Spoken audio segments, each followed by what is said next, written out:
Hello, welcome to Lemon Studios, where we talk anything and everything entertainment. I'm, of course, the Lemon himself, Zeke Lemon, and this is my review for SmackDown of June 21st, 2024. But before we get into that, let's get the house clean all the way. All right, I'm Jolie. Like, comment below, let me know your thoughts on this week's episode of SmackDown, and of course, hit that subscribe button as it helps me grow into my YouTube career. I would greatly appreciate it. Now, with all that out of the way, let's get into the review. So, this week's episode of SmackDown, we're on full throttle, heading to Money in the Bank, and we had a bunch of qualifying matches, and there was a lot of surprises when it came to these qualifying matches. We're going to kick off with the women as they did on SmackDown with Chelsea Green, Bianca Belair, and Michin. Now, I think we were all expecting Bianca to win, and I was just like hoping, I was like, well, I hope Michin at least gets pinned. Although I was really hoping they would surprise us and have Chelsea Green win, because I do think Chelsea Green is one of the best people on the roster. I also think she is perfect for the Money in the Bank briefcase, and I think she should win it. And the fact that she also didn't get an entrance and everything, I was just like, well, obviously they're going to give it to Bianca so we can start, this program with Jade, do this one-on-one thing, blah, blah, blah. But no, Chelsea Green won, and they did the classic, heel finish where Bianca hits her finisher, and Bianca was obviously going to win, and then Chelsea threw her off and got the pin. And the reaction from the crowd made me really happy too. I mean, I was cheering just as loud as them. I was like, hell yeah. Because again, I do believe she deserves to win it. I think she proceeds for that kind of concept to win her first title that way. Or, if WWE wants to do it, because someone's going to have to lose to cash in at some point on the female side. And I think she is one of the few characters that could get away with it. Like, it won't kill their character completely, because she just knows how to use her minutes. Whether it's good or bad, she knows how to make gold. So I think she is the perfect person to win this year. There are some other people that would be very interesting. Money in the Bank overall just seems very interesting this year overall, but I am very, very happy that Chelsea Green is moving on. So really happy to see that from her. And then we'll figure out the final two participants for the SmackDown side next week. Because I'm assuming on that final SmackDown, they're wanting to fill up all the spots. Because it does look like we're doing one match on Raw, because only two were announced for next week. Only one women's side and one men's side, which is weird. Because I guess the following week they'll do the final participants for Raw. Well, we're going to close up SmackDown next week, so that way in Toronto on that SmackDown we can do everyone's favorite promo off, where everyone's just standing on ladders and talking about how they're going to win the Money in the Bank briefcase ladder match. But now moving on to the men's side, another surprise with, Carmelo Hayes, Randy Orton, and Tama Tonga. And again, Carmelo didn't get an entrance. Tama got half an entrance. Orton got a full entrance. So I'm like, okay, well, Jay won, so they're probably going to want to beef up this ladder match. So they're probably going to give it to Orton. Although, should Orton really be in a ladder match? And turns out, no. And Carmelo Hayes gets the win by pinning Randy Orton by surprise roll-up, because, the Bloodline came out, Kevin Owens came out to help. Which also leads to my speculation of what we're going to do at Money in the Bank. So I read the report that apparently the SummerSlam main event is Cody Rhodes versus Solo. We'll get more into that later. But there's no way Cody doesn't work Money in the Bank. So if he's not defending his title, even though he's in a clear program with Solo in the Bloodline right now, what are we to do? With Orton and Tama officially out of the Money in the Bank ladder match, and also, spoiler alert, Kevin Owens is not going to be in the ladder match either, because in his, with Andrade, Kevin, and Grayson Waller, which again, Andrade got no entrance. It was really, if you didn't get entrance on TV, you were winning, which is really good. I really like that, because now there is a sense of jeopardy, if you will, because the jobber entrance, if you will, where you're already in the entrance and you get the W. Now, it's not that automatic of, well, okay, so this person got an entrance and this person didn't, so clearly this person is going to lose. Andrade, Chelsea, and Carmelo all had that treatment, and they all won. Now, do I want that every time? No, but I am glad that, they're kind of getting everyone on their toes. So knowing that, look, just because you didn't get entrance doesn't mean you won't win. And also, I think out of all the triple threat matches, I do think the Andrade, Kevin Owens, and Grayson Waller match was my favorite. I mean, it had the best finishing sequence out of all of the two, with Grayson doing what he does for his finisher, that I do not remember what it's called, and Andrade catching him with ease and hitting his finish. Just overall, I think that match was the most fun. My favorite moment was Chelsea Green winning, but the best match out of all of them was definitely the Andrade triple threat. But now that they're all out, I'm assuming at Money in the Bank we're going to do the 6-man tag. I thought Solo would be in it. I don't know if he will be. I don't really know how I feel about that because in our main event segment, because we had CM Punk kick us off. Paul Heyman came out and said, Punk, you may need to leave because I really don't want you to get hurt. Solo them coming out saying, acknowledge me or, you know, we're going to beat you up. And Punk went, y'all some fake-ass Usos.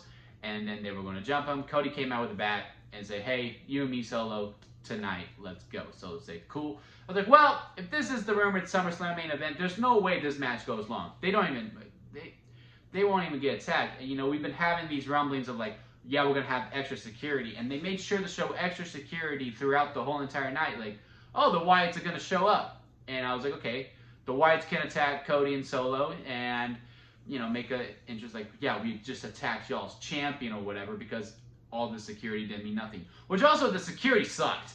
Like, they had extra bodies. They made sure to show this extra security like, at every turn.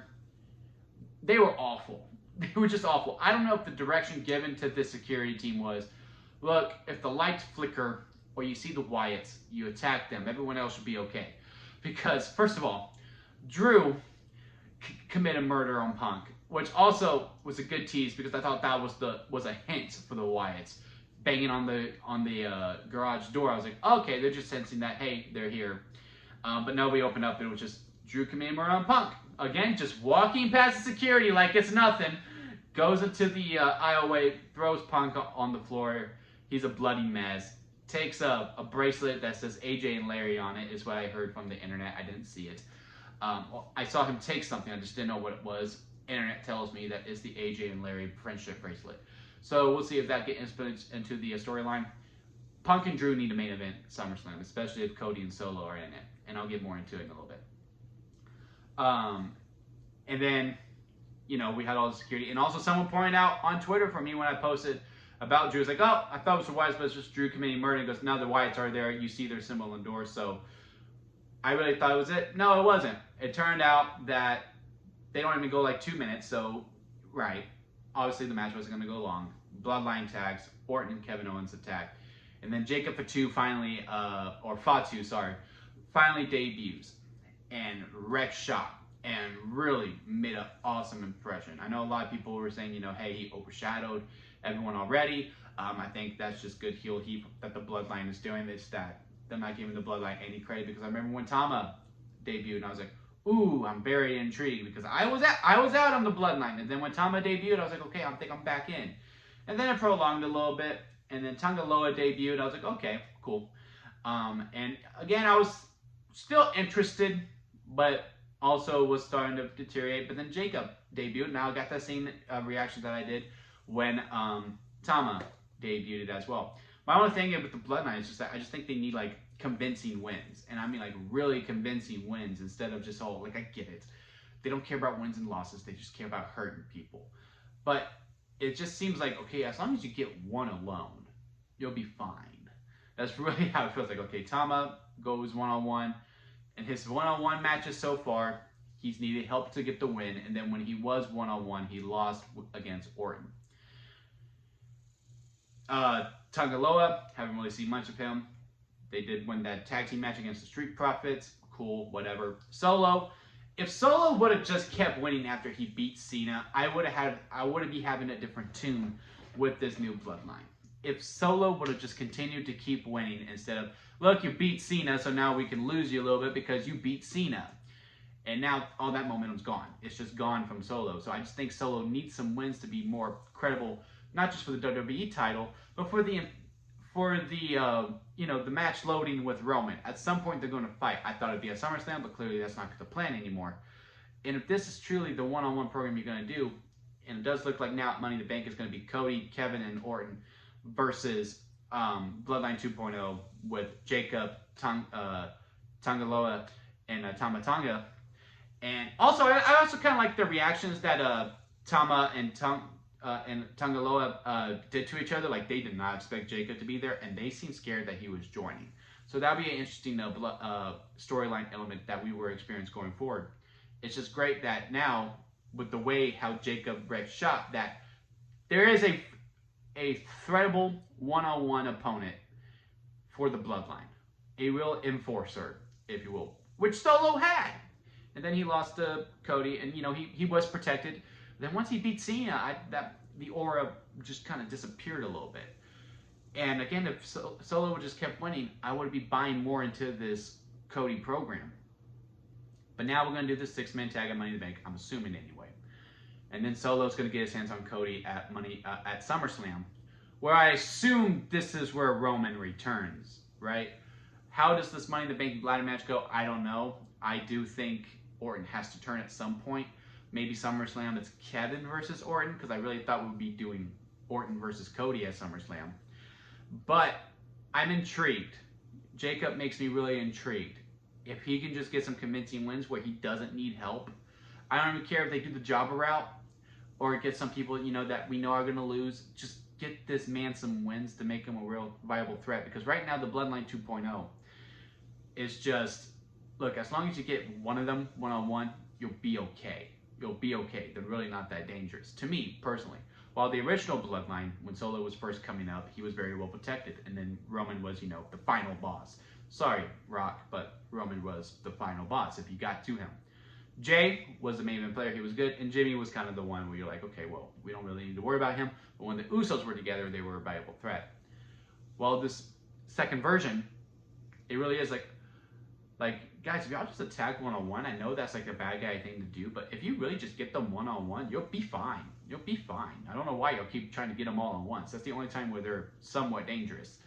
But even then, because when Solo and Tama did their tag team match at Backlash, they were going to lose until Tonga Loa showed up. So, I don't know.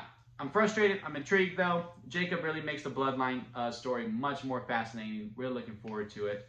But, yeah, I still need a couple more weeks to really determine how I'm like, okay, Solo is a threat, especially with this being for the WWE title, which you would think would be the main event. If Roman is to return, fine. Make it the main event. Because the pop for Roman alone is main event material. Roman doesn't have to do anything. He can just come out and go, hi, and boom, end of show. And it would be a great ending. It just would. I mean, that's just the presence that Roman Reigns brings. And also, it'd be really interesting. It's Solo versus Cody. Who does he help? Especially if it's at a point where they're both down on the floor and then you hear the choir. Then he comes out and you're like, well, Cody took his title, but Solo's obviously doing some shady stuff. So which way does he really lean? And, we go from there. If Roman is to return, fine. But I really do think the best storyline going right now in all of WWE is this Punk versus Drew feud, which I do believe should close out the show, which will mean, no world titles, finish off SummerSlam, which would be interesting to see, but it is the best story. I think it's the most story that everyone's really invested in. And the fact that, I don't think it's a mistake that putting that storyline on SmackDown made it one of the best SmackDowns in a really long time. There was a lot of energy injected into it. This was a great week for WWE overall. It really feels like, we're gearing up to the All-Star break, if you will, because, SummerSlam's the second biggest show of the year. And, we got Seth back. The Wyatts debuted. Jacob Fatu finally debuted. Joe Hendry showed up on NXT. Don't really talk much about NXT, but, that was a big moment. It was one of the most liked videos of all time. And it just feels like a lot of energy has been injected in. And having this segment with Drew and Punk on SmackDown is the most talked about thing coming out of it. It is. Next to Jacob, fine. But I do think the most thing that most people were talking about was Punk and Drew, which I do believe is why it should close out the show. But again, it's all depending on if Roman returns, fine, you do Solo versus Cody to finish it off. But yeah, overall, really good episode of SmackDown. I do think this was one of the best ones. The match quality was great. The promos were really good. Really looking forward to seeing how it does in Madison Square Garden. I'm assuming Santos Escobar is going to win the triple threat, and that Logan and LA Knight are going to take each other out. Because I do know that the plan is that Logan versus LA round 1 is to happen at SummerSlam. And the fact that they're both in this triple threat match does kind of lead me to believe, well, at least one of them will win it. But it does look like we're pushing a lot of newer and younger stars to give them a platform onto this ladder match. So would you give it to Santos? And I just don't know how you would do it. So I'm really curious to see how that triple threat goes. I like the program, the promo match that the promo that LA Knight did. The whole segment was really fine. LA Knight getting the BFT, so I don't think he's winning. Logan was last standing tall, so I don't think he's winning, which is why I do think it's going to be Santos. But yeah, overall, really like this episode. Comment below, let me know what you thought about it. Hit that like, and of course, hit that subscribe button. And we will see you here next time at Lemon Studios. Later, guys.